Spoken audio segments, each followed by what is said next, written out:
Good morning po sa ating lahat. It's nice to see all of you again. At alam ko, very excited kayo sa fresh revelation na ibibigay ng ating Panginoon. Amen po ba? Amen. Amen. Alam ko, maraming magandang gagawin ng Panginoon simula sa worship, sa pag-worship natin, dun sa pag-reveal ng Lord kung ano yung plan niya sa atin for the rest of the week, as well as hanggang doon sa matapos yung service natin. Amen? Sige po, tayo po tayong lahat. Hallelujah.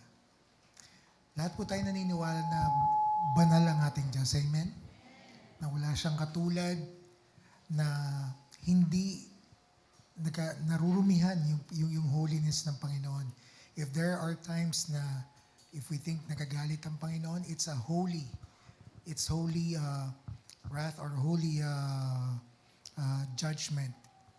Pero salamat sa Panginoon kasi His love always prevails sa ating lahat. Amen? So let us pray. Panginoon, maraming salamat, O God. Even though you're holy, Lord, you make us holy, Lord, to be worthy, Lord, at your presence. Thank you, Lord, for the blood that you shed on the cross, oh Jesus Christ. Thank you so much, Lord. Because of that, Lord, we're here and we are assured that we are saved, oh God. Whatever happened, Lord, as you promised, Lord, that you will never leave us nor forsake us, oh God. And we will keep on holding on, oh God.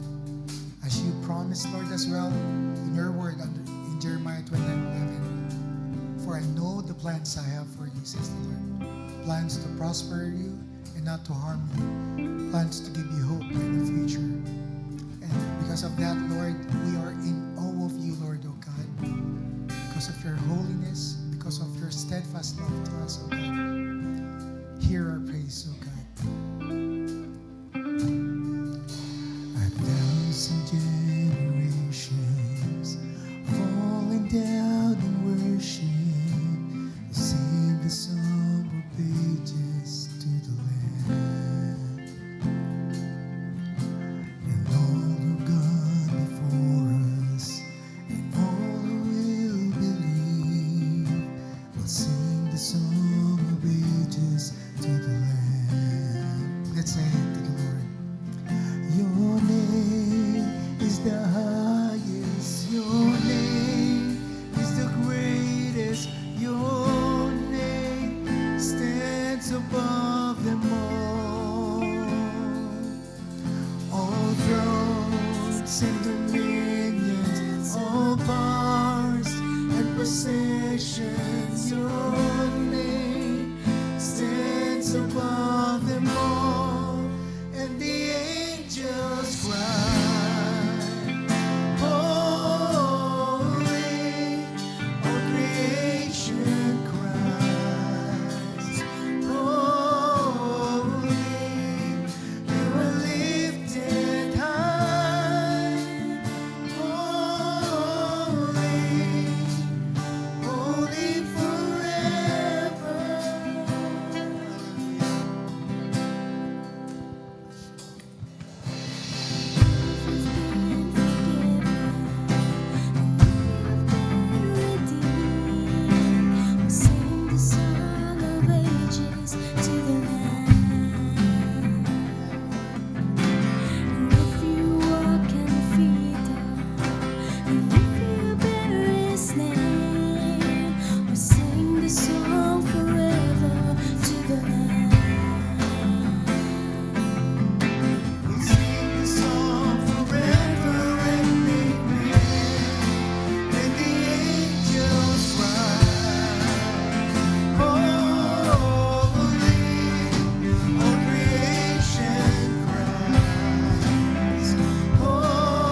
you be all the glory, all honor, and praise.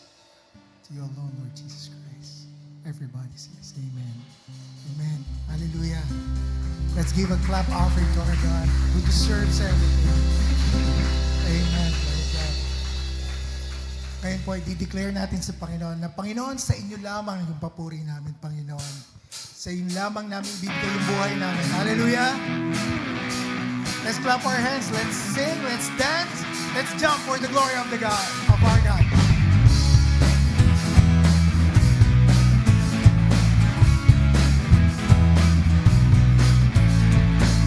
Sa inyo, Panginoon, ibigay ang buhay. Sa inyo, Panginoon, iaalay ang lahat. Minsan pa, sa inyo, Panginoon.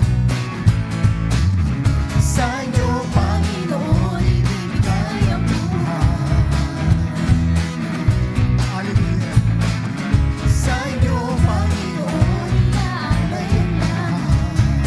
Walang ibang karapat dapat kung ikaw lamang. Walang ibang Karapat dapat tumanggap ng Alleluia. Walang ibang karapat dapat awitan ng pagsamba. Tanging sa iyo, tanging sa iyo lamang, Panginoon. tanging sa iyo.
Diyos natin ay banal. Let's declare it. Purihin ka, Panginoon, dahil ikaw ay banal.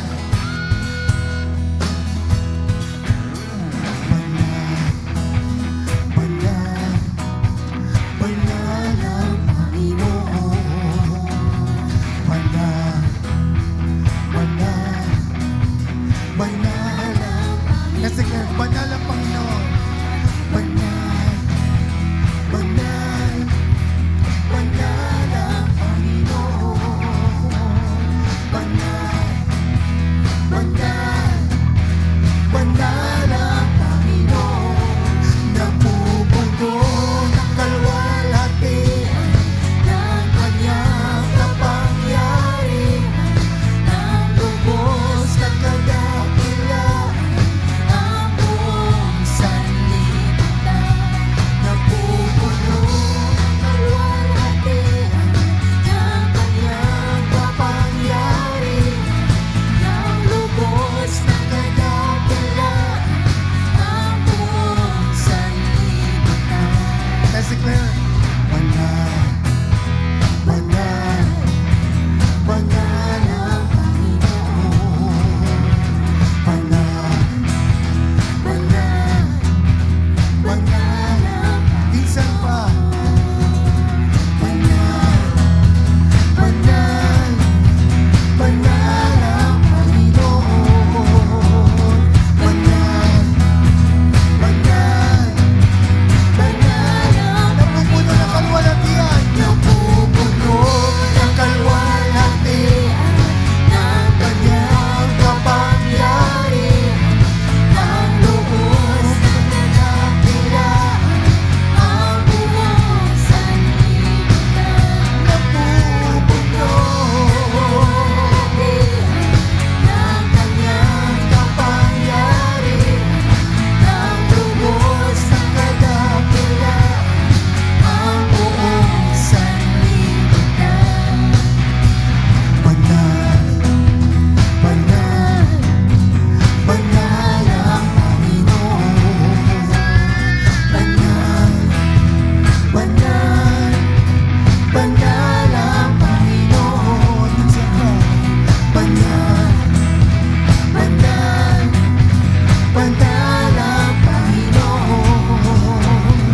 Banal, banal, banal ang Panginoon. Lahat ng papuri, lahat ng pagsamba, tanging sa lamang. Amen. Amen. Ako po na po tayo lahat.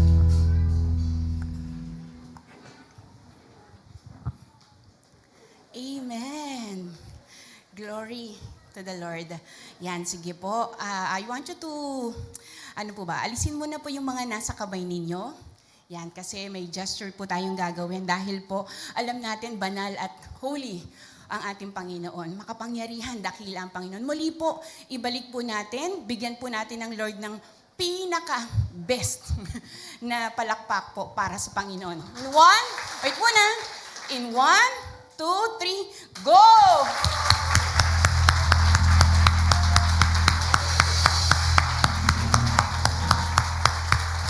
Yes, Lord. You deserve that, Lord. Glory to you. Amen. Ang sarap po ng pakiramdam, no, na naka-worship tayo. Although, probably ang araw po natin when we wake up, hindi ganun kaganda. Pero salamat po sa Panginoon kasi He turned out na mas maganda po yung ating araw na to. At dahil po dyan, dahil nakapagpalakpak na po kayo, this time naman po, I want you to close your eyes. Everybody po, lahat po, pumikit. Yan, pati po yung bibig. Wala pong makikita. Very good kasi ibig sabihin nakapikit. Lahat po pumikit po tayo. Yan. Let us remember, let us recall yung panahon na nakareceive po tayo ng 5 piso, 10 piso, 50 pesos, 100, 500, or even 1,000. Naramdaman po natin sa kamay natin. Yes. Amen. nanatili po tayo nakapikit. This time naman po, let us feel and remember the time that we receive money naman po. More than 1,000, like 5,000 pesos. Simula po ito sa pinagtrabahuhan natin, na-receive po natin yung sweldo natin na 5,000. Pwede rin pong 10,000. 20,000 pesos. 30,000 pesos. Naramdaman nyo po yung nahawakan po ng palad nyo, yung 50,000 pesos or even that 100,000 pesos na receive nyo. Amen? Now you may open your eyes. Bakit ko po ito pinagawa? Because when we talk about tithes and giving, isa po ito sa mga verses na gustong-gusto ko po at lagi ko po itong kinoconsider. Every time I receive anything from the Lord, blessing, promotion, lahat po ito ay galing sa Panginoon. Ito po yung isang verse na gustong-gusto ko. And that is coming from Lucas, mula po sa Lucas 16:10. Yan, sabi po dito, ang mapagkakatiwalaan sa maliit na bagay ay mapagkakatiwalaan din sa malaking bagay. Ang mandaraya sa maliit na bagay ay mandaraya din sa malaking bagay. Why do I have to ask you to close your eyes? Kasi gusto ko pong maranasan ninyo. Ano yung ginawa nyo when you receive that small amount coming from the Lord and when you receive that big amount from the Lord? Nagtiwala po ba tayo sa Panginoon or nandaya po tayo? You know the answer. Let us pray. Heavenly Father, we thank you, we honor you, our Jehovah Rapha, our Jehovah Rohi, our Jehovah Jireh. You are our provider. You are our shepherd, O God. You know everything na kailangan namin. Maraming salamat, Panginoon, dahil sa oras na to, we are corrected in our tithes and offering, in our giving, Panginoon, na we have to trust you, Panginoon. At tulungan mo kami, Panginoon, na mawala na po yung attitude na pandaraya when we talk about tithes and offering sa iyo, Panginoon. Sa oras na to, Lord, we pray that you help us to trust you in our tithes and offering. Help us, Panginoon, na maging consistent and faithful sa aming pagbibigay, O God. Maraming salamat, Panginoon, dahil all blessing ay continually mo po ipinupur out sa amin, despite and in spite, Panginoon, ng mga times na nandaya kami sa iyo, O God. Pero salamat, Lord, you remain constant. Your love, your mercy, Lord, your blessing, Lord, remain to be constant. And we thank you. We honor you, O Lord. Sa oras na to, Lord, we want to honor you. We want to glorify you, Panginoon, in our tithes and offering. To you be all praise, all glory. In Jesus' mighty name we pray. Amen. Amen. Cheerfully, let us now give our tithes and offering para po sa Panginoon. Amen.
po ng mga ngiti ng mga pinagpala at mga nagbigay. Amen. Yes. Nag-tithes and offering na po tayo. Napaka-faithful po ng Panginoon sa mga buhay po ng ating mga birthday celebrants this week. Yan, tatlo po sila na babatiin po natin ng happy birthday. Let's start with, on May 26, Brother Ronald Eusebio. Okay po. Then after that, May 27, JM. wait lang minute lang po Okay na po. Yes. On May 30, Ezariah Atienza. Happy birthday. Again, eto na po yung best part. Kakantaan po sila natin ng happy birthday song.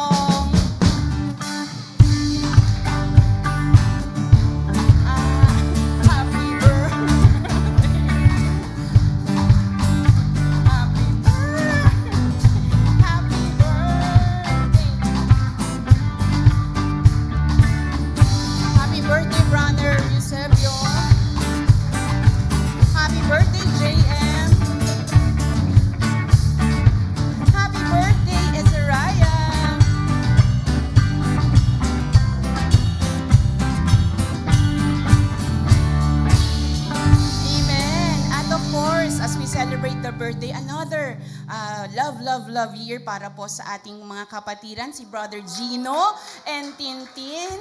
Pinka, happy anniversary! God bless you. God bless you both. Ayan. So, I think we're all ready. Naibigay na po natin yung ating pagpupuri sa Panginoon through our praise and worship and through our offering. And this time, I'm sure you're very much familiar ng ating pong speaker na ito. Isa po siya sa mga love ng church natin. Isa po siya sa mga favorite ng church natin. At isa po siya sa mga ever supportive ng church po natin, whether it be masaya or malungkot na bahagi ng pinagdadaanan ng bawat church. I think he is always part. At love na love po natin from Christ Sanctuary Church. Bigyan po natin ng God bless you. Welcome, Pastor Richard Karangian. God bless you po.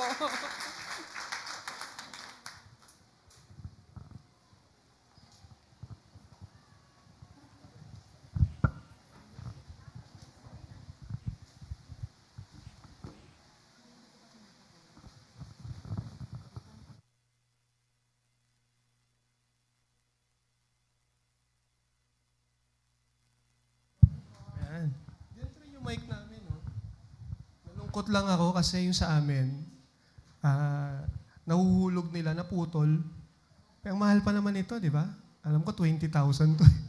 Alam ko, 20,000 to. Isang pair. Isang gento, 10,000. Pero dalawa kasi yan eh.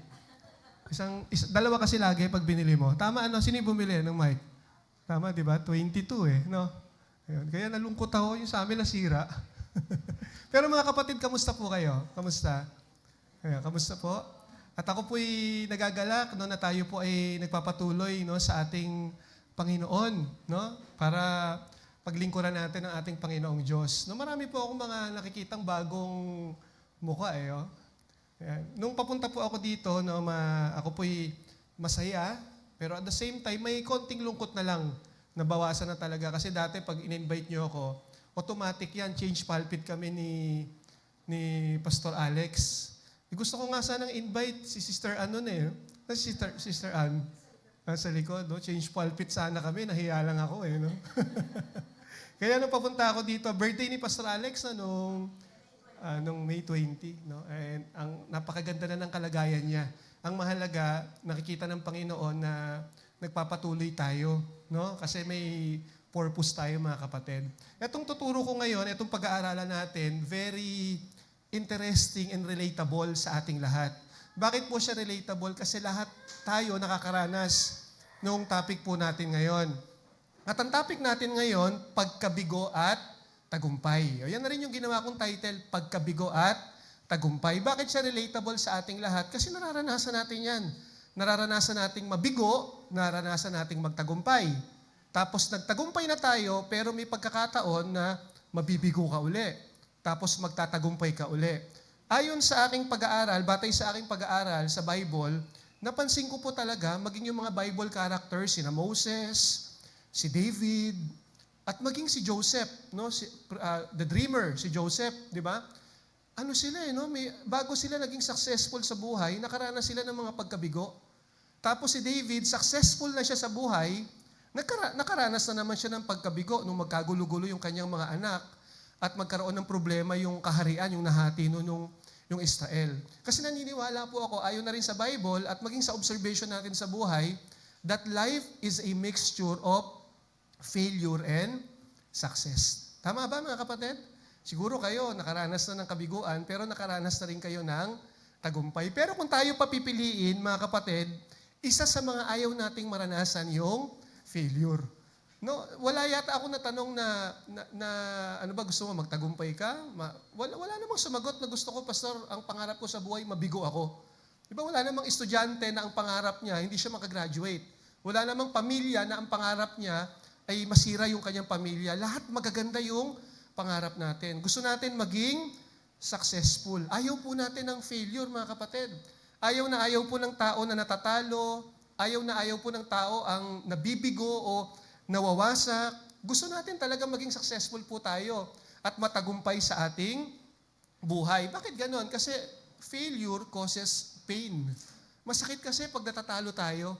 Masakit kasi pag tayo po ay nabibigo. No, it causes wounds. Hindi man sugat na nakikita natin sa balat, pero mga sugat sa damdamin na napakasakit. And it causes damages. No, may mga damage sa buhay natin, hindi lang sa atin. Pag tayo po nabigo, automatic, pati yung mga nasa paligid natin, naaapektuhan. Kaya napakasakit, mga kapatid, napakahirap pag nakakaranas po tayo ng pagkatalo at pagkabigo sa buhay. At katulad ng sinabi ko, walang nangarap na mabigo. Wala pong tao na ang ambisyon niya ay maging failure. Siyempre, ang pangarap natin maging successful. Pero bakit ganon, mga kapatid? Nung ginagawa ko yung message na ito, naisip ko, ba't ganon? Kahit minsan ginagawa na natin ang lahat, ginagalingan na natin, binibigay na natin ang lahat, todo effort na tayo, but in the end, minsan we fail pa rin. In the end, minsan nabibigo pa rin tayo, natatalo pa rin tayo, bumabaksak pa rin po tayo. Halimbawa, mga kapatid, nagmahal ka ng todo-todo. Binigay mo lahat. Teka. Di ba? Halimbawa, nagbigay ka ng todo-todo, binigay mo lahat sa kanya. Sabi nga sa kasabihan ng matatanda, sinungkit mo ang buwan at mga bituin para ibigay sa kanya, pero in the end, binigo ka pa rin. Di ba, nag-fail? Ang dami yata nakaka-relate. Ha? O maraming kunyari lang nakaka-relate. Di ba? At sa mga estudyante, halimbawa, nag-review ka naman. Ginawa mo naman yung the best mo. Bago mag-exam, nag-aral ka naman talaga maigi. Pinag-aralan mo maigi, pero yung result, bumaksa ka pa rin. Yung mga musician, di ba, parang nag-practice ka naman. Sinolo mo yung mga part mo, yung mga ad-lib. No? Talagang tinipa mo maigi. Pero pagdating ng rehearsal, pagdating ng actual, sumabit ka pa rin. Kaya minsan sinasabi ng mga tao, Pastor, masipag naman ako eh. Nagtsatsaga naman ako, pero ang ending, kinakapos pa rin. Di ba nga, sabi dun sa isang kanta, I did my best, but I guess my best wasn't good enough. Bakit nga ba ginagawa po natin ang pinaka-the best natin, yung pinakamahusay, pero ang ending, nabibigo pa rin tayo? Totoo yan, di ba? Nabibigo pa rin tayo. Ginawa ko naman yung the best ko. Ginawa ko na lahat. Pero bakit gento pa rin? Ayoko na. Ba't ganon? Alam niyo kung bakit? Because failure is an inevitable part of human life, mga kapatid. Bahagi ng buhay ng tao po yung pagkabigo. Parang katulad yan ng bagyo sa Pilipinas. Malapit, eto na June, malapit na, papasok na yung mga bagyuhan natin. Hindi natin tinatanong kung babagyo ba. Wala pong nag-usap na narinig ko ano kaya babagyo kaya. Walang ganun sa Pilipinas. Ang tinatanong natin ay hindi kung babagyo. Ang tinatanong natin, ilang bagyo kaya ang papasok sa Pilipinas ngayong taon na to? Gaano kalalakas kaya na bagyo? Kasi ipinapalagay na natin na may bagyo, mga kapatid. At ganun din yung buhay natin, mga kapatid. Ang buhay natin, parte na niyan, yung pagiging successful, pero part din ng buhay, yung tayo po ay mag-fail. At wala pong tao na hindi po nabibigo. O tignan niyo yung katabi niyo, saglit lang ha. Tignan niyo mukha bang bigo o mukhang tagumpay? Yung mukha. Amen? Ano ba? Mukhang bigo ba o mukhang tagumpay? Huwag ka naman judgmental ha, kapatid ha. May mga tao na akala mo bigo, pero successful yan. May mga tao naman na tinatago yung kanilang kabiguan sa pagngiti, sa pagiging masaya, sa pagtawa, pero deep inside, sugat na sugat pala yung kalooban. So, mga kapatid, ang totoo, lahat tayo nakakaranas ng kabiguan. Minsan yung mga tao na tinitignan natin, no, na minsan naiinggit tayo sa kanila kasi napakasobrang successful nila sa buhay, pero ang totoo, kapag tinignan nyo kung ano yung mga nakaraan nila, once upon a time, failure din sila. Kasi hindi naman po matatakasan ang pagkatalo, ang pagkabigo, ang paghihirap. Hindi natin matatakasan yung mga failure sa buhay. Ang kailangan lang, mga kapatid, alam natin kung ano yung gagawin natin kapag nabigo tayo. Alam natin kung ano yung gagawin natin. Kung sakaling dalawin tayo ng kabiguan, alam natin kung ano yung gagawin natin. Yan po ang importante. Kasi yung kabiguan, parte na po yan ng buhay. Kaya dapat alam natin kung ano yung gagawin po natin kapag dumating ang kabiguan sa buhay po natin. Dapat natututo po tayo sa ating mga kabiguan. Halimbawa, mga kapatid, hindi naman siguro masama madapa. Masama bang madapa? Hindi naman siguro masama pong madapa kasi lahat naman tayo nadadapa. Kaya mag-agree kayo, hindi masamang madapa, masakit lang pag nadapa ka. Hindi masama na madapa, mga kapatid, pero kung araw-araw ka na lang nadadapa, sa same buta, sa same kanal, doon ka natatalisod, mga kapatid, sabi nga ni Gary B, di na natuto. Di ba? O limbawa, masama po bang ma-scam, mga kapatid? Siguro hindi naman masama na ma-scam o maloko ka. Mas masama kung ikaw yung nanluloko. Hindi masamang ma-scam, lalo na napakarami ngayong mga manluloko. Tignan mo yung katabi mo. Hindi yan manluloko. Mabuting tao yan, yung katabi mo na yan. Hindi yan manluloko.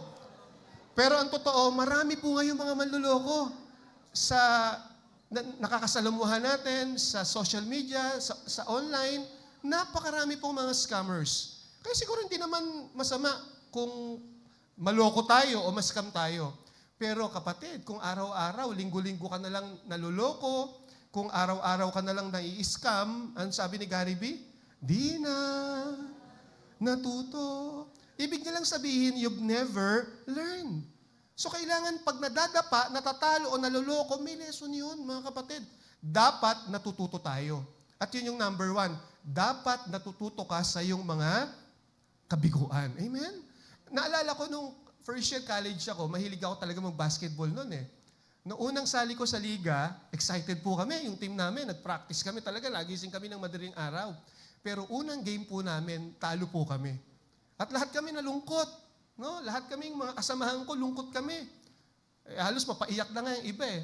Pero nilapitan kami ng coach namin. O, wag na kayong mag-alala. Okay lang yan kung natalo tayo ngayon, pero babawi tayo bukas. Natauhan kami ron. Sabi ng coach namin, nagkulang tayo sa depensa, hindi kayo masyadong masipag, sipagan nyo. Dumepensa tayo maigi, ito yung play natin. Nakuha natin, natalo kami, pero pinalakas kami ng coach namin na okay lang na nabigo tayo, pero bukas, babawi tayo. At pinakita niya sa amin kung ano yung mga pagkukulang at doon matututo tayo. O nakaka-relate siguro yung mahihilig sa basketball. 'Di ba? Ano ngayon? Playoffs, 'di ba? Na very exciting po yung playoff dun sa Western kasi naglalaro yung OKC tsaka yung San Antonio Spurs. Meron ba dito mahilig sa basketball? Ayan. Sino dito San Antonio? Si pare. Sino po OKC? Walang paki, no? Aba? Abali ba? 'Di ba? Nanalo po yung San Antonio Spurs kasi parang championship na rin ang dating eh. Kasi sila yung pinakamagagaling talaga. Yung first seed tsaka second seed. Panalo po yung San Antonio. Tuwan-tuwa po, San Antonio ako ha. Tuwan-tuwa ako kasi fan ako ni Victor Wembanyama. No? Nanalo at inaakala namin na eto na, 4-0 na to. Pero second game, talo sila. Third game, talo sila. Kasi may adjustment po na ginawa. Natuto yung OKC nung natalo sila. Kaya may adjustment po na ginawa. Ang ibig ko lang sabihin mga kapatid, dapat natututo ka sa iyong mga kabiguan. Amen? Alam ko, meron dito mga bigo eh. Huwag kang mawala ng pag-asa. Ano yung lesson na makukuha natin doon? Paano tayo matututo ron? Pangalawa, mga kapatid, dapat alam mo kung paano babangon muli. Ito pong itong pag-aaralan natin, yung simula sa simula hanggang sa kalagitnaan, medyo practical po yung pagtuturo ko. Pero pagdating sa gitna, hanggang patapos na, medyo papasok na tayo doon pagdating sa spiritual. Ang kagandahan lang, kahit practical po yung mga tinuturo ng pastor, basta in line with the Word of God, nagiging spiritual siya. Nakakatulong po siya sa atin. Pero gusto ko lang sabihin sa inyo, baka kasi kala nyo hindi ako nagbibigay ng verse, pero sa dulo, marami tayong mga verse. No? Mamaya po yan. Number 2, dapat alam mo kung paano babangon muli. Kung paano bumawi. No? Paano tumayo muli. Sabi nga, di ba, alam natin yung kasabihan na hindi na importante kung ilang beses kang bumaksak, ang importante, bumabangon ka.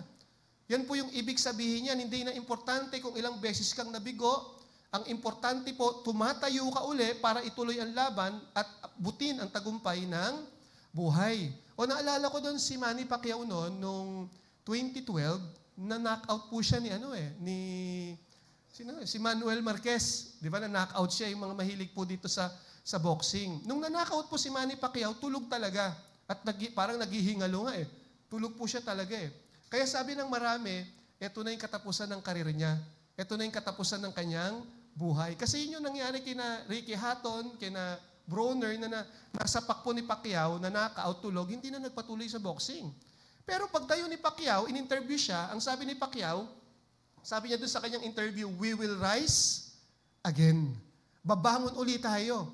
At ano nangyari? Siya po ba'y huminto? Hindi po. Yun nga po yung problema hanggang ngayon, hindi pa siya humihinto. Matanda na siya.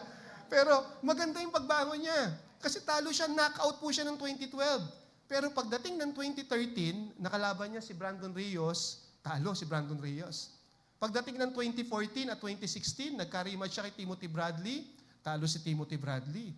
Nakalaban niya si Lucas Matis noong 2018 at noong 2019 si Keith Thurman, naging champion po si Manny Pacquiao. At nagkaroon po siya ng record na oldest welterweight world champion. Hindi lang siya champion sa 8 division na magkakaiba, kundi siya yung pinakamatandang nag-champion sa welterweight kasi bumangon siya muli. Amen, mga kapatid? Kaya mga kapatid, dapat alam mo kung paano babangon muli.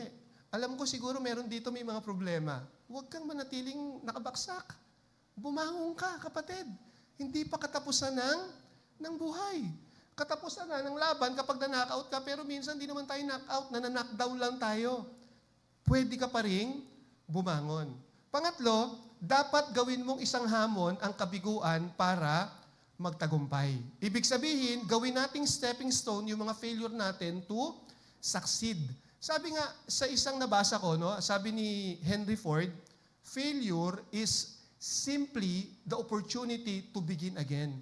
But this time, sabi ni Henry Ford, more intelligently.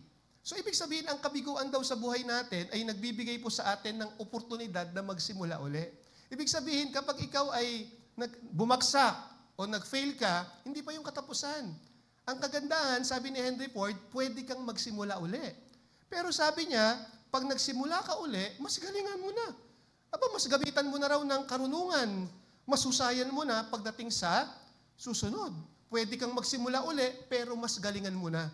Mas husayan mo na. Halimbawa, may isang estudyante, bumaksa ka sa exam. Anong dapat mong gawin? Mag-try ka uli.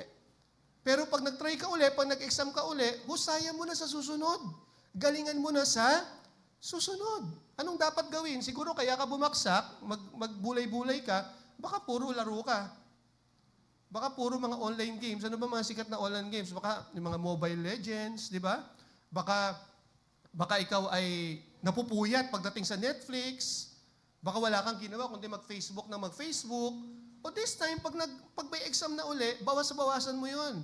At ang gawin mo, ang buksan mo, yung mga notes mo. Mag-aral ka mabuti. Pwede kang magsimula uli, pero this time, galingan mo na, husayan mo na. Nakuha natin, mga kapatid. At alam niyo ba, si Henry Ford, siyempre alam nating lahat yan, siya yung may-ari ng sasakyan na Ford. Medyo mamahalin na sasakyan, pero kalidad yung sasakyan. Pero alam niyo, bago naging successful po ito si Henry Ford, nagkaroon kasi ng parang short film yung buhay niya, at pinakita ron na madalas po siyang natatanggal sa trabaho, etong si Henry Ford. Pero ginawa niya yon, mga kapatid, ng stepping stone, yung mga kabiguan na yon, para siya ay magtagumpay. And the rest is history. Siguro kung hindi siya nagtiyaga, baka kahit di padyak, wala siya eh. Diba? Pero nagtiyaga po siya, mga kapatid. Si Walt Disney, siguro kilala natin si Walt Disney. Ayan, salamat ha, may mga picture na, na hindi ko yan inano, sila nag-ano yan, pero salamat. Si Walt Disney, mga kapatid, ang ganda po nung nakita ko sa kanya na nagkaroon ng dokumentary na yung kanyang buhay. Napanood ko ron na nung time na yon, nagtatrabaho siya sa isang pahayagan. Pero natanggal po siya. Tinanggal po siya sa pagtatrabaho na yon. Kasi taga-sketch siya. Magaling po siya mag-drawing, magaling po siyang mag-sketch, pero tinanggal po siya sa trabaho. At dahil wala naman siyang ipon, mahirap siya, wala siyang pera, nakiusap siya dun sa kanyang kaibigan na hindi rin naman ganun kayaman na makitira sa bahay. Maliit yung bahay, pinatira siya dun sa garahe. At dun sa garahe na tutulugan ni Walt Disney, ang gulo-gulo ng garahe na yon, marami dong mga insekto, maraming ipis, marami po dong mga daga. Hindi sila sanay dyan, ha? Yung mga Amerikano, yung mga foreigner, pag nakakita ng ipis yan, daga, kadiri yan. Pero ako, kinalakihan ko nun yung daga. Minsan sasabihin pa ng lola ko, magtira kayo ng pagkain dyan, tira nyo yung daga para sa dagayan. Ganun po talaga yung lola ko. No, pero sila nakakadiri. Di ba? At may pagkakataon, sinabi rin sa kwento na yon na kinukuha ng daga, yung mga sinisira ng daga, yung kanyang mga papel, yung mga panulat niya, yung pang-color niya, sinisira ng daga.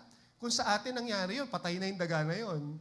Lalasunin na natin yon. Pero ginawang inspirasyon ni Walt Disney, tinitigan niya yung daga, yung paggalaw ng daga, kung paano siya kumikilos, kung paano siya tumatakbo, and the rest is history. Bakit? Kasi yung daga na yon ang naging inspirasyon ni Walt Disney para madrawing niya yung kauna-unahang cartoon character na nagpasikat at nagpayaman sa kanya. Sino yon? Si Mickey Mouse. At sumunod, na-drawing niya na rin si Minnie Mouse, Donald Duck, sino ba? Si Daisy Duck ba? Tama? Si na Pluto, si Pinocchio, di ba? Alam ko yung Snow White and the Seven Dwarfs, drawing din yan, gawa din yan ni Walt Disney, at tinaguruan siya, the pioneer of American industry. So, ibig sabihin mga kapatid, animation industry, ibig sabihin lahat ng mga successful na nakikita natin ngayon, once upon a time, they failed. Pero yung failure nila mga kapatid, ginawa nila stepping stone to succeed.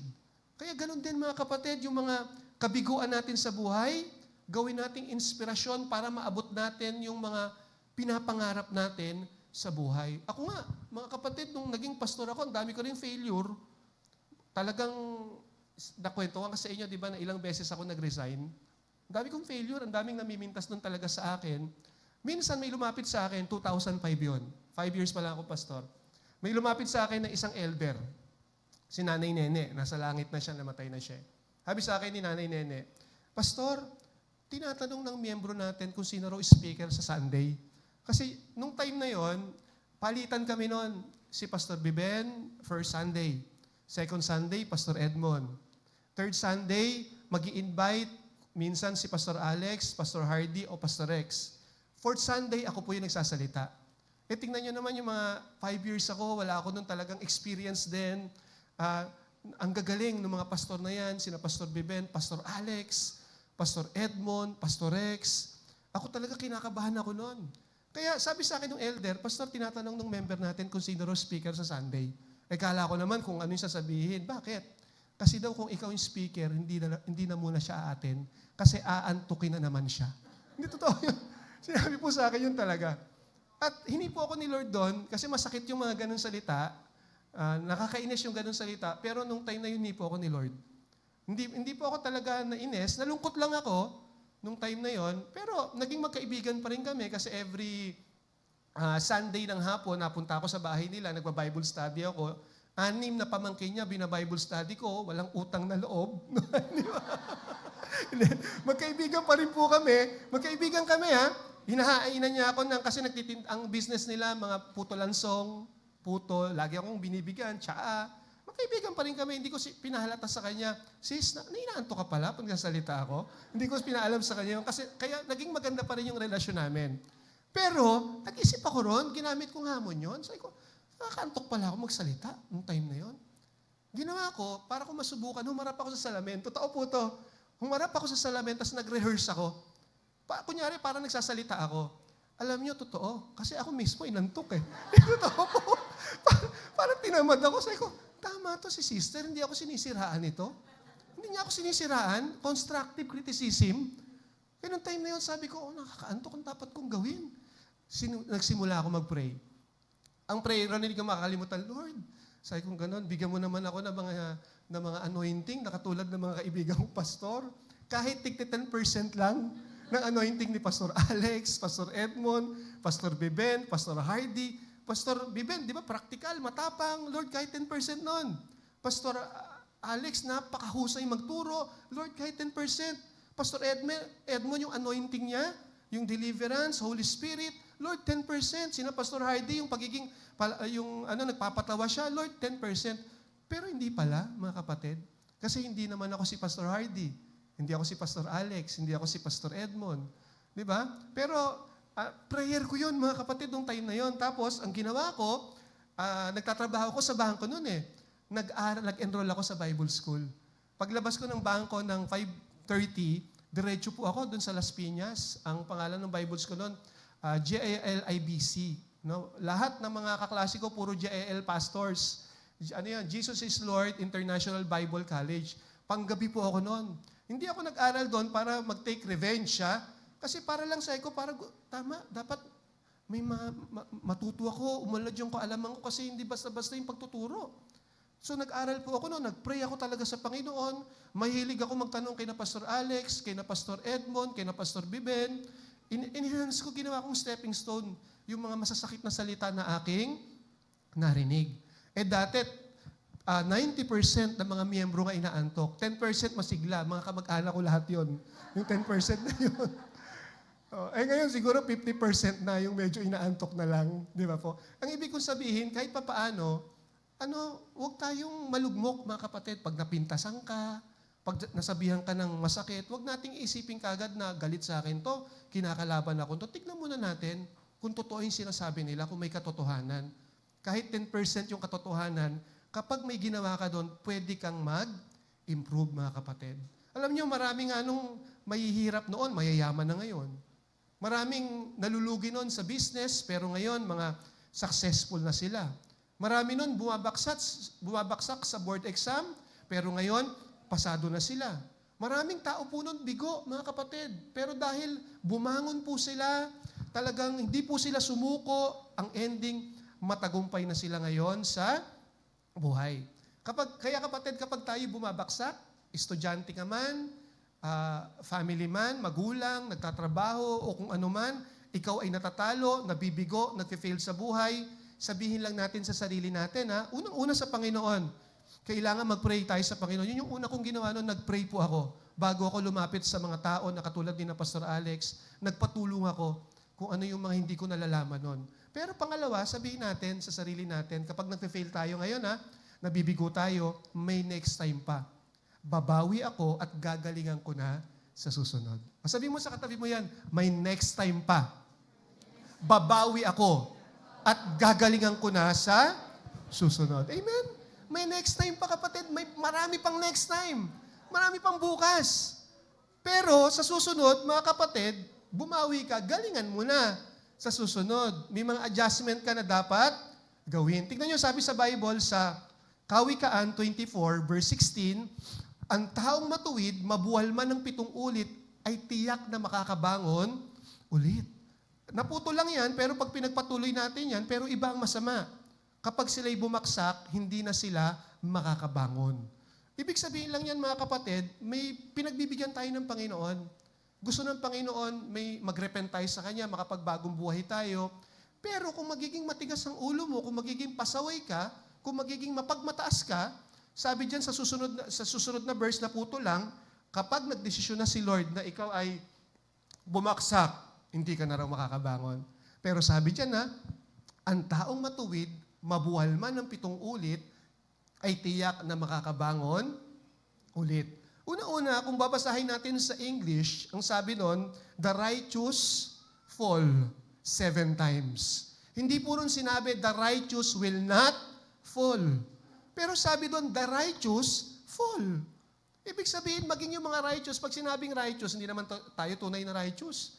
Kaya lang tayo naging righteous sa harap ng Panginoon, tinanggap natin si Lord Jesus Christ bilang Panginoon at tagapagligtas. Kaya yung righteousness naman na po natin, mga kapatid, naging matuwid tayo sa harapan ng Panginoon dahil sa dugo at sakripisyo ng ating Panginoong Yesus sa krus. Kaya yun yung ibig sabihin ng matuwid. No, isa sa mga ibig sabihin. Yung isang matuwid naman, kapag sinasabi po sa Bible, yung matuwid po na pamumuhay. Ibig lang sabihin mga kapatid, yung mga taong matuwid, yung mga Christian, yung mga tumanggap sa Panginoong Jesucristo, sabi pwedeng bumagsak. At ang sabi nga, 7 beses pa. Ibig lang sabihin, kahit mga Christian tayo, pwede kang mag-fail. Pwede tayong maging failure. At marami pong mga beses. Pero hindi tayo dapat matakot. Kasi binigyan ng assurance. For though a righteous man fall 7 times, he rises again. Yun yung assurance. Kahit bumaksak tayo, estudyante ka, bumaksak ka, ikaw ay isang magulang, hindi ka naging matagumpay na magulang sa trabaho mo, kung ano man, kahit bumaksak ka, ang assurance dyan, babangon ka. Tutulungan tayo ng Panginoon na makabangon uli at makapagpatuloy po sa buhay. Na kahit paulit-ulit po tayong babaksak, pero paulit-ulit din tayong tatayo sa tulong po ng Panginoon. Kaya hindi na importante kung ilan beses yung pagbaksak. Ang importante, mga kapatid, bumabangon ka at itinutuloy mo yung laban para makamit mo yung inaasam-asam mong tagumpay. Because the only failure I know is when you say, I give up. Sa akin, mga kapatid, yan yung alam kong failure. Yan yung failure para sa akin. The only failure I know is when you say, I give up. Yan po yung failure. Kapag sinabi mo, mga kapatid, na I give up, ayoko na, suko na ako. Kapag umayaw ka na, yun yung kabiguan, mga kapatid. Pero hanggat hindi ka umaayaw, kahit baksa ka, sa boxing nga, kapag na-knockdown ka, tuloy pa rin yung laban pag tumayo ka. Unless nasabihin ng referee na bugbog ka na maigi o itapon po ng yung coach yung towel. Pero hanggat hindi nangyayari yon, tuloy-tuloy po yung laban. The only failure I know is when you say, I give up. Kaya sabi mo sa katabi mo, huwag mag-give up, kapatid. Huwag mag-give up. Huwag mag-give up. Amen? Mag-try tayo ng mag-try, mga kapatid. Kahit nabibigo, malaki po ang chance na magtagumpay sa huli basta hindi tayo susuko o aayaw. Sabi nga sa isang kasabihan, try and try until you die. Yun po yung tunay. Try and try until you die. Biro lang, sis. Diba? Try and try until you succeed. Diba? Subok lang ng subok. Mga kapatid, subukan ng subukan. Baka sakaling magtagumpay ka sa dulo. At yan yung dapat nating maunawaan. At dapat din nating maunawaan, mga kapatid, ang kabiguan na hindi kabaliktaran ng tagumpay. Ang kabiguan ay bahagi ng tagumpay. Hindi siya opposite. Hindi siya magka-opposite, mga kapatid. Ibig sabihin, kung tayo po, mga kapatid, ay nabibigo, party yan talaga. Pag hindi ka sumuko, baka bukas, baka sa isang linggo, magtagumpay ka na. Marami nga noon, hindi naman magagaling noon, pero magagaling na ngayon. Ako, bukod sa boxing, mahilig ako sa basketball. Sino dito nakakakilala kay Mark Pingris? Si Pinoy Sakuragi. Saan nga ba yung Sakuragi? Doon yata sa ano yan?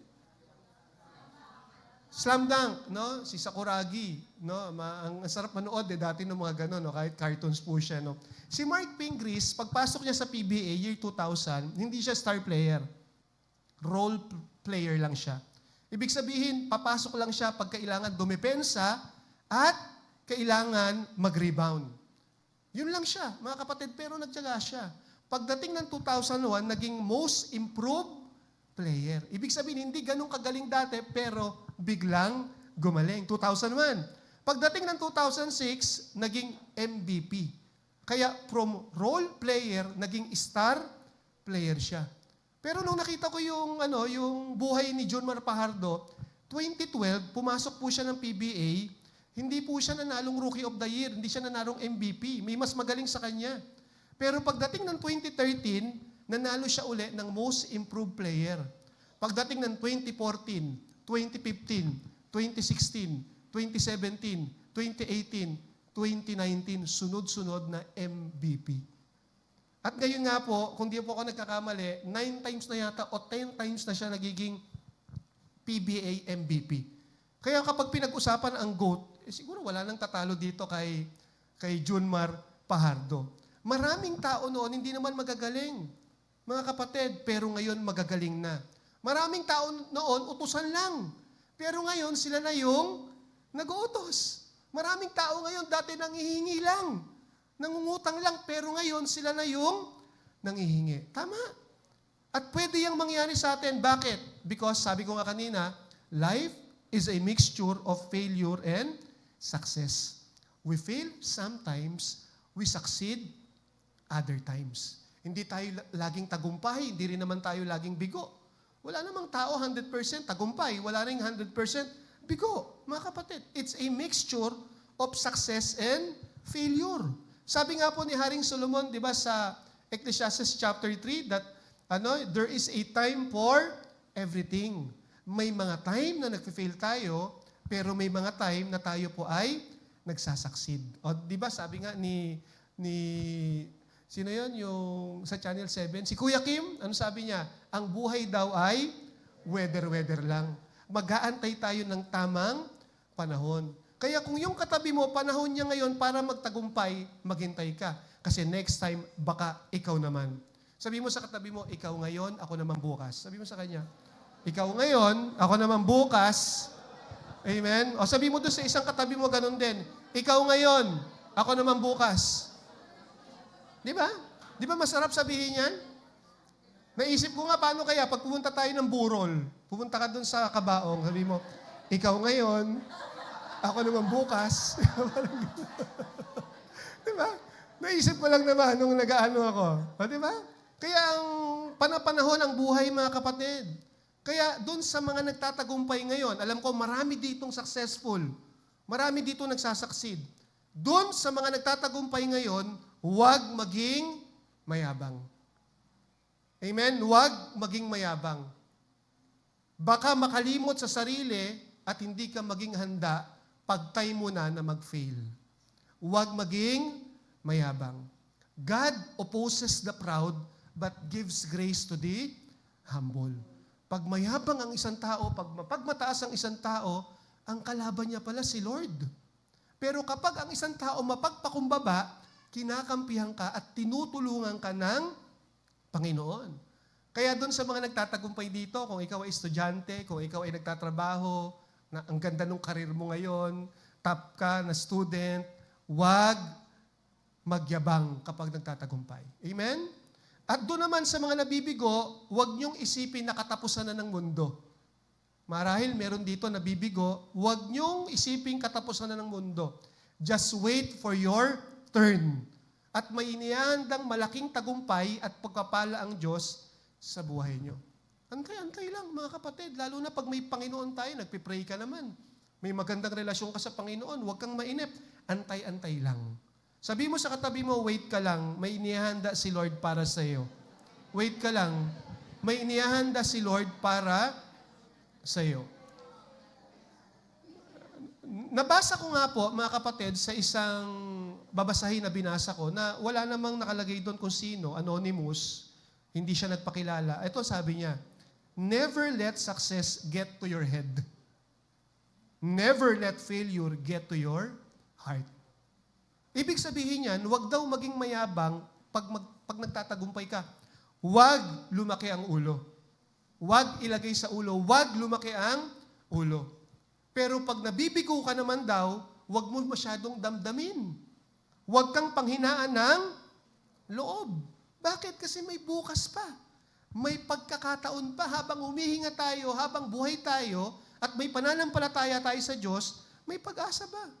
So kung nagpipail tayo ngayon, nabibigo tayo, may panahon para maabot natin ang tagumpay. O katulad ng passage no, na dapat binasa natin to kanina pero nakalimutan ko, pero ngayon na lang, sa Luke chapter 5. O eto na yung spiritual natin, eto na yung marami pong mga verse. Sabi dito, kasi dito makikita natin, yung mga alagad ng Panginoon, failure sila, pero binigyan sila ng success ng Panginoon. Tandaan natin, ang nagbibigay ng tagumpay sa tao, si Jesus, ang Panginoon. Amen? Kapag may relasyon tayo sa Panginoon, maganda yung relasyon mo sa Panginoon, nagde-devotion ka, pinapalalim mo yung relasyon mo sa Panginoon, nag-worship ka, nagsisimba ka every Sunday, may personal relationship ka sa Panginoon. Kung gusto mo magtagumpay mas lalo si Lord, gusto ni Lord na magtagumpay ka. Kung ano man yung ginagalawa mong buhay, estudyante, nagtatrabaho, pamilyado ka, gusto ng Panginoon magtagumpay ka. At ganito yung makikita natin dito sa passage sa Luke chapter 5, sa verse 1, minsan, habang nakatayo si Jesus sa tabi ng lawa ng Gennesaret, nag-uunahan ang napakaraming tao sa paglapit sa Kanya upang makinig ng salita ng Diyos. So, hindi magandang sitwasyon to.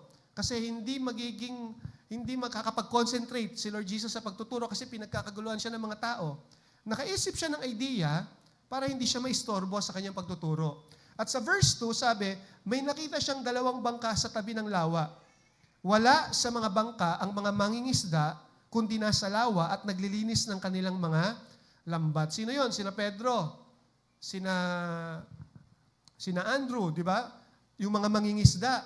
naglilinis na ng lambat. At alam nating istoryan to, wala silang nahuli kahit isang isda. Magdamag po silang ng huli. Yun yung tamang oras ng paghuhuli, magdamag. Pero kahit isang isda, wala silang nahuli. Kaya ang ginagawa, kaya nila nililinis yung lambat, uwi na sila, pauwi na. At sabi sa verse 3, sumakay siya, si Jesus, sa isa sa mga bangka at hiniling kay Simon, si Pedro, na may-ari ng bangka na ilayo ito ng kaunti, naupo siya sa bangka at nangaral sa mga tao. Biruin mo, pagod na pagod si Pedro. Naglilinis na pauwi na sila Guro, gutom na gutom yan Bigla na lang may sasakay sa bangka mo. Tapos sasabihin kay Pedro habang naglilinis, Ginoo, pwede ko bang gamitin yung bangka mo? Pwede ba tayong pumunta sa di kalayuan? At pagkatapos, sabi sa verse 4, pagkatapos niyang sa verse 3 muna, sumakay siya sa isa sa mga bangka at hiniling kay Simon na may-ari ng bangka na ilayo ito ng kaunti, naupo siya sa bangka at nangaral sa mga tao. So wala nang istorbo, nakapangaral ang Panginoon. Pinagamit ni Pedro yung kanyang bangka. Kahit pagod na pagod, gusto nang umuwi, pero pinagamit niya yung bangka niya. At pagdating sa verse 4, pagkatapos niyang mangaral, sinabi niya kay Simon, pumalaot kayo at ihulog ang mga lambat upang manghuli. Nagawa na yun ni na Pedro nung madaling araw. Pero wala po silang nahuling mga isda.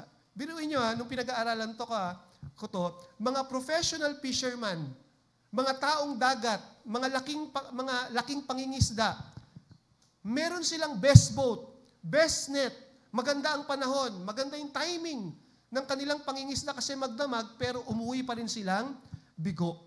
Umuwi po silang failure, gutom. Gutom ang inabot, lugi, zero, nothing. Kumbaga, professional fisherman failed to catch fish. Nakita niyo mga kapatid, mga mangingisda to Laking dagat, pangingisda yung buhay nila, tatay nila mangingisda. Kapatid nila mangingisda, kaibigan nila mangingisda, at sila mismo mangingisda rin. Kaya nga kung lalagyan natin ng criteria, parang doctoral, masteral degree sa fishery. Pero umuwi pa rin silang walang huli.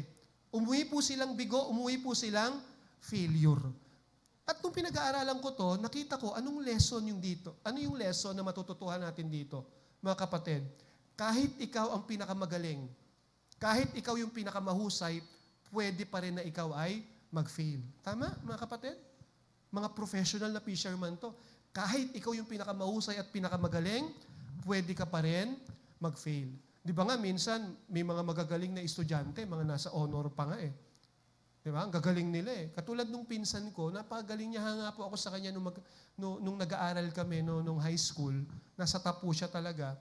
Pero nung gusto niya ako maging kaklase, kumuha po kami ng qualifying exam dyan sa isang university sa Dasmariñas. Sabay kami Siguro mga 100 kami doon sa isang room. Mga 15 minutes pa lang tapos na siya. Tapos, ang ganda pa ng pagkakalakad niya kasi pwedeng umalis Parang cool na cool Kinabahan ako noon. Sabi ko, ang hirap-hirap ng exam.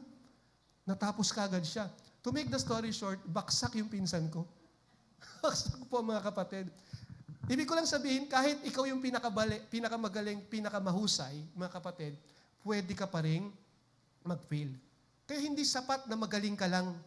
Kasi kahit magaling ka, pwede ka pa rin bumaksak. Balik tayo sa kwento, mga professional fisherman sila, pero umuwi po silang walang huli. Alam nila yung takbo ng dagat. Alam nila kung nasaan ang isda, kung anong oras makahuli ng isda. Ginawa nilang lahat yan mga kapatid, pero bigo pa rin silang umuwi. Kasi kahit ikaw ang pinakamagaling, pwede ka pa rin maging failure. Maging yung mga NBA superstar, may mga gabi na ang tawag yata doon mga kapatid, parang inalat din, minalas din. Di ba? Pati sina Stephen Curry, sina LeBron James, may mga gabi po, kahit sobrang gagaling nila, may mga panahon po na inaalat din sila, minamalas din sila. At kahit ikaw yung pinakamagaling, pwede tayong mag-fail. Kasi nga, minsan, kahit yung best natin, ay hindi talaga enough. Naintindihan natin mga kapatid? Kaya mga kapatid, nakita nyo magagaling na fisherman, pero walang huli. Ganon din tayo minsan mga kapatid. Ginagawa natin ang lahat, ginagawa natin ang best natin, pero nagpipail pa rin tayo. Kasi hindi po guarantee na ginawa mo yung best mo, magsasucceed ka. Pero syempre may advantage yun mga kapatid, na dapat gawin mo yung best mo, pero hindi yun guarantee na tayo po ay laging magtatagumpay. Pero listen mga kapatid, hindi sila nanatiling bigo. Yung mga fisherman. At sabi mo sa katabi mo, hindi ka mananatiling bigo. No? Hindi sila nanatiling bigo, yun ang maganda. Nabigo po sila buong magdamag, wala silang huli kahit isa, pero hindi sila nanatiling bigo. Ang sabi po dito sa Luke chapter 5, verse 6, ganoon nga ang ginawa nila. Nung sabihin ng Panginoon, may time pa ba? Okay lang, may time pa. Kasi last time, nung nagsalita ako dito, nung nandito nun si Pastor Alex, ang topic ko nun, tungkol sa prayer, yung meron pa nga akong okay pa ba yung 500 na tipid mo ba? Diba? Sabi sa akin ni Pastor Alex, kasi hindi ako nun medyo maikse. Chard, bitin mga member, bitin. Chardly, bitin. Sabi niya ganun sa akin. Anong ibig sabihin? Habaan mo sa susunod. Kaya, si Pastor Alex nagsabi, habaan ko Diba, sabi ng Panginoon, ihagis mo, punta tayo sa may laot. Sabi niya ganun, manghuhuli-uli tayo. At kahit nonsense, yung inuutos ng Panginoon, ang kagandahan dito, ganun nga ang ginawa nila at nakahuli sila ng maraming isda, kaya't halos mapunit ang kanilang mga lambat. Una, pinasakay lang ni Pedro si Jesus sa bangka. Pero hindi natapos doon ang istorya. Kasi sinunod niya ang Panginoong Hesukristo. Kaya mga kapatid, maganda na meron tayong personal relationship sa Panginoon. Maganda na naging Christian tayo, pero hindi na natapos doon yun. Dapat bilang mga mananampalataya, bilang mga Kristiyano, handa tayong sumunod sa ating Panginoong Hesukristo. At sabi dito sa verse 7, kinawayan nila ang kanilang mga kasamahang nasa kabilang bangka upang magpatulong. Lumapit naman ang mga ito at napuno nila ang dalawang bangka. Halos lumubog ang mga ito. At sa verse 8, nang makita iyon ni Simon Pedro, siya'y lumuhod sa harap ni Jesus at sinabi, layuan po ninyo ako, Panginoon, sapagkat ako'y isang makasalanan. Verse 9, nang gilala siya at ang kanyang mga kasama, dahil sa dami ng kanilang huli, at sabi sa verse 10, gayon din sina Santiago, John, na mga anak ni Zebedeo, at kasosyo ni Simon, sinabi ni Jesus kay Simon, huwag ka nang matakot. Mula ngayon yung mga tao sa halip ng mga isda ang iyong huli, naging fishers of men sila. At sabi dito sa bandang dulo sa 11, nang maitabanan nila ang mga bangka sa pampang, iniwan nila ang lahat at sumunod kay Jesus. Kaya kapatid, tayo ba willing tayong sumunod sa Panginoon? Mga kapatid, yung inaasam-asam nating pagpapala, minsan, hinihintay lang ng Panginoon na tayo po ay sumunod. At kapag sumunod ka na sa Kanya, mararanasan mo bigla yung blessing. Halimbawa, wala kang kapayapaan sa buhay. Ang gulo-gulo ng kaisipan mo. Yung pala, may sinasabi sa iyo ang Panginoon, patawarin mo na siya. Pero pray ka ng pray sa Panginoon, Lord, gusto ko peace of mind, gusto ko peace of heart. Pero hindi ka nagpapatawad. Pero kapag sinunod mo ang Panginoon na nagpatawad ka, mararamdaman mo yung blessing. Magkakaroon ka ng peace of heart, peace of mind, peace for life. Tama, mga kapatid? Lord, gusto ko kasi na na maging masaya ako sa buhay. Minsan may mga kailangan tayong sundin. Kaya kapatid, iba-iba yung pinapasunod sa atin ng Panginoon ng mga verse sa Bible. Iba-iba, hindi pare-pareha. Siguro ngayon, may isang verse o may isang utos ang Panginoon, hanggang ngayon nahihirapan kong sundin. Kapatid, subukan mong sundin yan. Kung hindi, maranasan mo yung pagpapala ng Panginoon. So dito, nakita po ni Lord Jesus ang kabiguan ng mga mangingisda. No, habang naglalakad po si Lord Jesus sa pangpang, nakita niya yung bangka, nakita niya yung mga mangingisda, naglilinis na ng net, baksak yung balikat, gutom na gutom, pagod. So kitang-kita ni Lord Jesus ang kabiguan nila. Kaya naman, nakita ko po dito, mga kapatid, after gamitin ni Jesus yung bangka, ang sabi niya kay Pedro, mangisda muli. Sabi ko kanina, nonsense yun. Pero nung sumunod si Pedro, alam natin yung nangyari, talagang pinagpala po sila ng Panginoon. Bakit yung ginawa ng Panginoong Hesukristo sa kanila? Sa mga taong failure, sa mga taong nag-fail, because He wants them to succeed. At gusto kong sabihin sa iyo, kapatid, He wants us to succeed, not to fail. Kahit may mga failure sa buhay natin, hindi yan ang gusto ni Lord na destinasyon natin. Ang gusto ng Panginoon, magtagumpay ka sa buhay. Amen mga kapatid? Kung tayo po'y nagpipail, nabibigo, hindi yan ang kalooban po ng Panginoon. Pero ang tanong, bakit nararanasan natin yan? Siguro nga, may mga lesson po na gusto niyang ituro. Siguro inihahanda ng Panginoon yung puso natin sa tagumpay na gusto niyang ipagkaloob sa atin para pag naranasan natin yung tagumpay, ready na tayo. Pero kapatid, hindi kabiguan ang plano sa iyo ng Panginoon. Tandaan natin yan hindi kabiguan. Nararanasan natin may purpose, pero hindi yan ang destinasyon mo. Di ba sabi ni David, even though I walk to the valley of the shadow of death, I will fear no evil, for you are with me. Yun ba yung destinasyon niya? Yung shadow of the valley of death? Hindi. Sinabi ni David sa umpisa lang, the Lord is my shepherd. I shall not be in want. He makes me lie down in green pasture. He leads me beside quiet waters.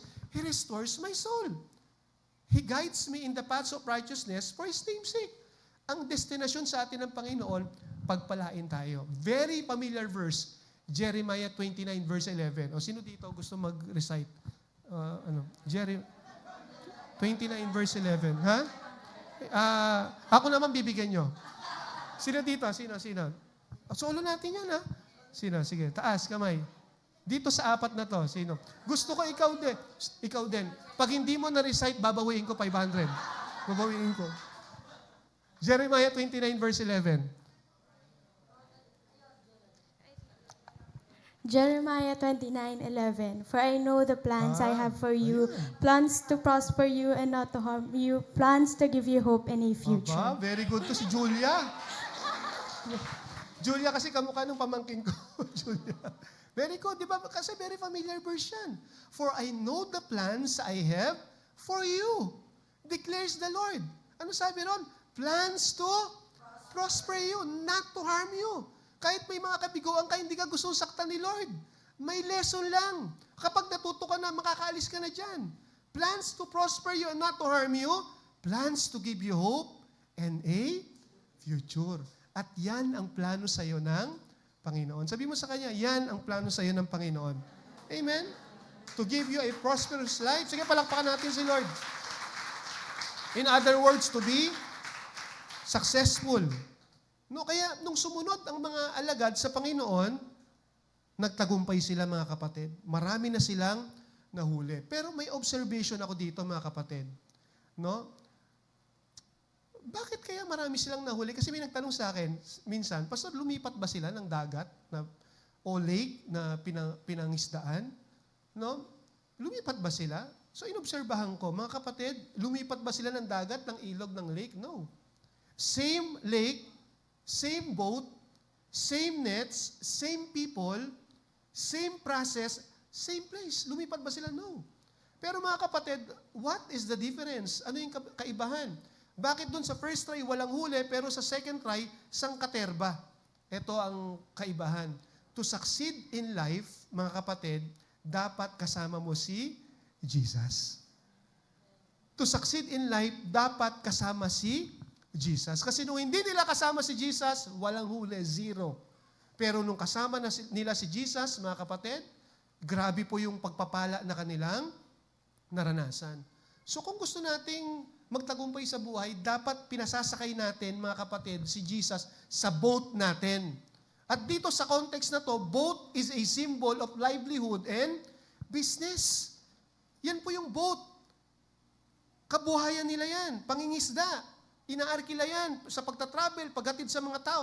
Transportation. Yan ang ginagamit nilang pangkabuhayan. Anong ginawa nila dun sa kabuhayan nila?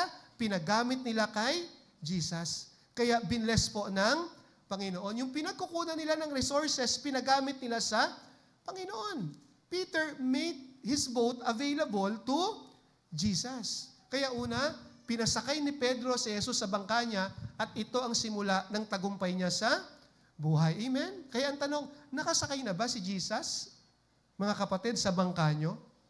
Nakasakay na ba si Jesus sa business nyo? Pinagkakatiwala nyo ba ito sa Kanya? Nakasakay na ba si Jesus sa trabaho nyo? Isinasama nyo ba siya? Eto malungkot mga kapatid. Hindi na nga siya nakasakay sa bangka nyo, yung bangka nyo pa ang naglalayo sa inyo sa Diyos. At pag ganun, huwag tayong mag-expect ng pagpapala, mga kapatid. Kasi may mga trabaho talaga na nagpapalayo sa isang Kristiyano sa Panginoon. Kung gusto mong pagpalain ka, kapatid, let God use your boat. Ibig sabihin, let God use your vehicle. Let God use your house. Let God use your resources. Let God use your tithes and offering para sa kanyang gawain. At tignan niyo mga kapatid, katulad ng mga alagad, pagpapalain ka ng Panginoon. Pangalawa, nakita ko po dito na sinunod ni Pedro ang sinabi ni Jesus at ito ang simula ng kanyang tagumpay sa buhay. Hindi niya lang pinasakay si Jesus, sinunod pa niya ang sinabi ng Panginoon. Imagine niyo kung hindi kaya sinunod ni Pedro, kung nagrunong-runungan siya. Amen? Naranasan kaya nila yung mga bagay na ito? Hindi po. Mananatili po silang frustrated, mga kapatid. Pero yung utusan ka ng Panginoon, pagod na pagod sila, biglang, yung bangka mo gusto kong gamitin. Lika dito. Iusog mo ng konti, mangisda ulit tayo. Frustrated na, tapos uutusan pa. Pero anong ginawa ni Pedro? He obeyed Jesus and the Lord bless him, mga kapatid. Amen? Mga kapatid, pag sinunod natin si Jesus, kailanman, hindi tayo mabibigo. Hindi ka mabibigo pag naging masunurin ka kay Jesus. Tignan nyo sabi sa Bible sa awit 37:25, mula pagkabatat ngayong tumanda na, sa tanang buhay ko'y walang nabalita na sa taong tapat ang Diyos nagpabaya o ang anak niya'y naging hampas lupa. Maring mawalan tayo ng trabaho, magkaproblema tayo sa buhay, pero hindi hayaan ng Panginoon na maging hampas lupa ka. May papakain sa iyo ang Panginoon. Magpo-provide po sa atin ang Panginoon. Very familiar verse, Matthew 6:33, seek first the kingdom of God and His righteousness, and all these things shall be added unto you. Mga kapatid, isa to sa mga verse na talagang memorize natin. Tama? Bukod sa Jeremiah 29:11, lagi natin itong kinukot. Pero may kulang minsan. Alam niyo po ano yung kulang? Tanungin niyo po ako, ano yung kulang, Pastor? Ang kulang sa verse na ito, mga kapatid, minsan, yung application. Minsan hanggang information lang tayo. Ay, ang ganda-ganda. Seek first the kingdom of God and His righteousness, and all these things shall be added unto you. Minsan, ini-inform mo lang yung sarili mo. Minsan, information lang. Pero tandaan natin, mga kapatid, pag hanggang information lang tayo at walang application, wala ring transformation sa buhay natin. Amen? Yung magandang verse na ito, mga kapatid, i-apply natin. At yun yung ginawa po ni Pedro, kahit pagod na pagod, sumunod kay Jesus, tinulak yung bangka, nangisda uli. At mga kapatid, walang pinababayaan ang Diyos na masunurin sa Kanya. Hindi tayo pababayaan ng Panginoon. Kasi mabuting Ama, mabuting Diyos ang Panginoon sa atin. Amen, mga kapatid? Kung gusto nating mapagpala, mas gustong-gusto ni Lord na pagpalain tayo. Di ba nga sabi, pag umihingi tayo, di ba sabi sa Bible ng tinapay, bibigyan niya ba tayo ng bato? Pag humihingi ba tayo ng itlog, bibigyan niya tayo ng ahas? Hindi. Di ba binibigyan tayo ng Panginoon generously, mga kapatid? Mapagmahal ang Panginoon. At ang katunayan nga yan, for God so loved the world, He gave His only begotten Son. Binigay niya sa atin yung pinaka-the best niya, mga kapatid. Kaya kung gusto nating maging matagumpay, mas gusto ni Lord na magtagumpay ka. Eto lang, isama mo si Jesus sa buhay mo. Amen? Dapat pag Sunday, yung paglilingkod sa Panginoon, ano yan? Hindi ka na magtatanong kung magsisimba ako sa Sunday? Wala nang ganun tanong mga kapatid, dapat. Magsisimba kaya ako sa Sunday? Ang tanong na lang, anong oras ka magsisimba pag Sunday? Kasi pag Sunday, nagsisimba na natin, maglilingkod kaya ako sa Diyos? Hindi na. Maglilingkod tayo sa Diyos. Ang tanong na lang, sisipagan mo ba yung paglilingkod sa Panginoon? Maglilingkod ka lang ba pag may nakatingin, pag may nagpupuri sa atin? O kahit walang nakatingin, kahit walang nakaka-appreciate, gagawin natin yan para sa Panginoon. Kasama ba si Jesus sa buhay mo? Minsan nga nalungkot ako talaga, mga kapatid. Isang Christian, nalungkot ako. Nagpaalam siya dun sa pastor niya. Sabi niya, Pastor, hindi po ako makakasimba sa Sunday kasi meron po akong aatenan na concert, Christian concert. Kasi ang alam ko, doon yata yun ginanap sa Philippine Arena. Hindi ko alam kung sino yun eh. Kasabay ng service. Di ba? Hindi na lang siya tinitanong pastor kasi hindi naman siya nagpapaalam para mag-ask ng permission, kundi nagsasabi siya to inform. No? Pero nalungkot yung pastor kasi parehas gawain ng Panginoon yon. Pero dapat inuuna mo yung ministry mo. Pangalawang paalam, after mga 3 months, meron na naman daw concert. Last week yon. Sinabi sa akin ng pastor, nagpaalam na naman sa akin. Ako yung sabihan eh. Paalam na naman sa akin, matunood daw sa, hindi ko alam, Philippine Arena. Hindi sinabi kung saan siya manonood, pero nag-post, mga kapatid, worker ito doon sa church nila, nag-post na nanood pala ng ASAP. ASAP. Nag-post siya na kasama niya si Direk Loren, yung director, tapos sabi niya, mamaya, Bini naman. Sabi niya gano'n. Nakakalungkot, mga kapatid. Ako nalungkot kasi kilala ko yung mga Kristiyano na yon. Sabi ko, dapat, pag naglilingkod tayo sa Panginoon, priority natin si Lord talaga. Sabi sa Bible, ibigin natin siya ng buong puso, buong kaluluwa, buong kalakasan. Diba? Dapat talaga siya yung priority natin sa buhay natin kasi prioritize tayo ng Panginoong Diyos. Kaya kapatid, kung gusto mo magtagumpay sa buhay, hindi ka magtatagumpay mag-isa. Lagi mong isama si Jesus. At kung meron siyang inuutos sa atin na salita ng Diyos, hindi yan sa ikasasama natin, para yan sa ikabubuti natin. Gusto mo magtagumpay sa buhay, sundin mo ang Panginoon sa mga inuutos niya sa iyo. Palakpakan naman natin ang ating Panginoon, kapatid. Sige po, pumikit po tayong lahat. Saglit, mga kapatid, pikit tayo. Manalangin tayo sa Panginoon. Ilapit natin yung ating mga sarili. Mga kapatid, ngayong narinig natin ang aral ng kabiguan at tagumpay, tanungin natin ang ating sarili. Nakasakay ba si Jesus sa bangka ng aking buhay? Nais ko bang ipagkatiwala sa Kanya ang aking kabuhayan, ang aking oras, ang talento at ang aking mga pangarap? Handa ba akong sumunod sa Kanyang utos kahit sa panahon ng pagod, kabiguan at pagkadismaya?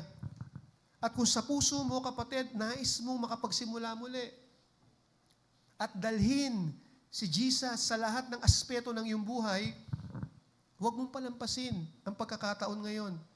Kung gusto mong ipagkatiwala sa Kanya ang iyong trabaho, ang iyong negosyo, ang pag-aaral mo, ang relasyon, ang mga pangarap mo, kapatid, lumapit ka sa Diyos ngayon at magtiwala ka sa Kanya. Lord Jesus, pumasok ka po sa bangka ng aming mga buhay. Ituro mo sa amin ang tamang landas at tulungan mo po kaming bumangon mula sa lahat ng aming kabiguan. At Panginoon, maraming salamat po sa iyong salita na nagpapaalala sa amin na ang kabiguan ay bahagi lamang ng buhay at hindi ito ang katapusan ng aming kwento. At salamat po, Panginoon Yesus, na kahit kami bumagsak at nabigo, pinaalalahanan mo kami na huwag sumuko dahil may pagkakataon pang bumangon. At tulungan mo po kami, Panginoong Yesus, na gawing stepping stone ang aming mga pagkabigo para magtagumpay. At sa bawat hakbang namin, Ikaw ang aming kasama sa bangka ng buhay. Panginoong Yesus, bigyan mo po kami ng lakas at tapang na sumunod sa iyong utos. Kahit minsan mahirap at nakakapagod, palakasin mo po ang aming pananampalataya at patatagin mo ang aming loob na bumangon sa bawat pagkatalo. Panginoon, naway ang aming mga tagumpay ay hindi magdulot ng kayabangan at ang aming kabiguan ay hindi magdulot ng panghihina, kundi patuloy kaming lumapit sa iyo at magtiwala sa iyong plano at sa iyong kabutihan. Maraming salamat, Panginoon, mabuti ka sa amin. Hindi po kami mga perpekto, Lord, pero pinagtsatsagaan mo kami na kami po'y baguhin mo araw-araw, Panginoon, dahil alam mo na kami po'y nasa proseso. Salamat po, Panginoon, sa aral na aming natanggap na hindi po katapusan ng kwento kung kami man ay mabigo. Kasi Lord, ang plano mo sa amin, kami po'y magtagumpay sa buhay. Especially pagdating sa pakikipagrelasyon po namin, Panginoon, sa iyo. Salamat po at patuloy mo pong pagpalain ang SWCC. Salamat, sila po'y nagpapatuloy. Salamat, sila po'y lumalago, Panginoon. Salamat, Lord, na may mga ginagamit ka na mga leaders and workers sa church na ito. At salamat, Lord, kada linggo may mga dinadala kang mga bagong kaluluwa na makakakilala po, Panginoon, sa iyo. Kaya dalangin ko, Lord, na patuloy mo silang pagpalain, patuloy po silang maglingkod sa iyo ng may kasipagan, Panginoon, ng may pasasalamat. Salamat po, Panginoon, sa church na ito na alam kong pagpapalain mo po. At kanina, Lord, nabanggit po yung may anniversary na mag-asawa. Dalangin ko na pagpalain mo rin po sila. Hindi po laging maganda ang naranasan ng mag-asawa. Minsan may mga moment, Panginoon, na parang nasa valley kami.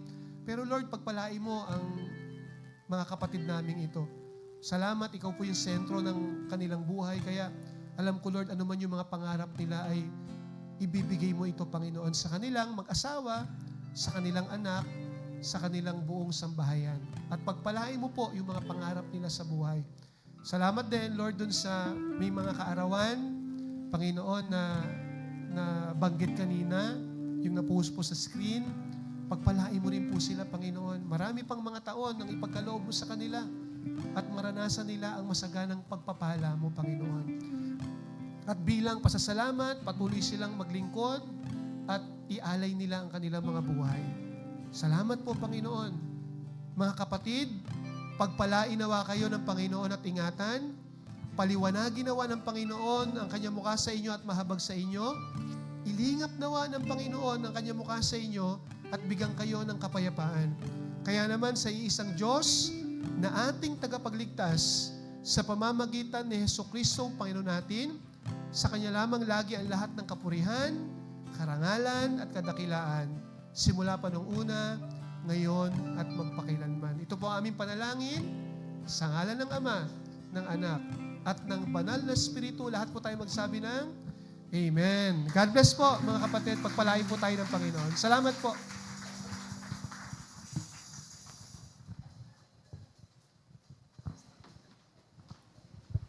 Praise God.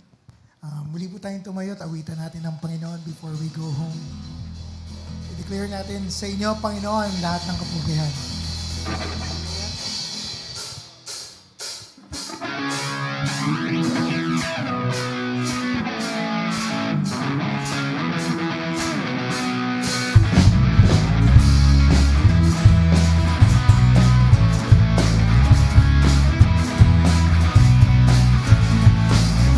Sa iyo, Panginoon, ibibigay ang buhay. Sa iyo, Panginoon, iaalay ang lahat. Walang ibang karapat-dapat. Walang ibang karapat dapat tumanggap ng Alleluia. Walang ibang karapat dapat awitan ng pagsamba. Tanging sa iyo, tanging kayo lamang, Panginoon, tanging sa iyo.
bless you all and see you next Sunday.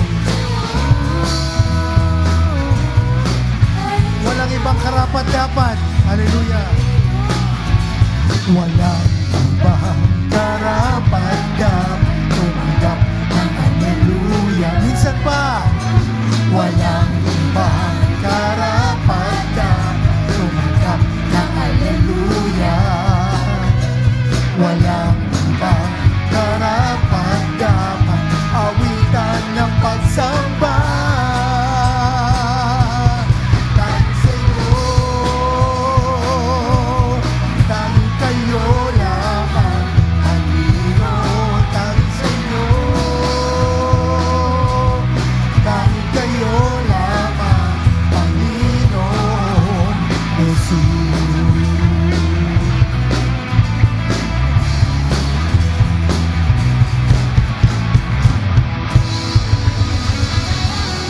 God bless us all. See you next Sunday.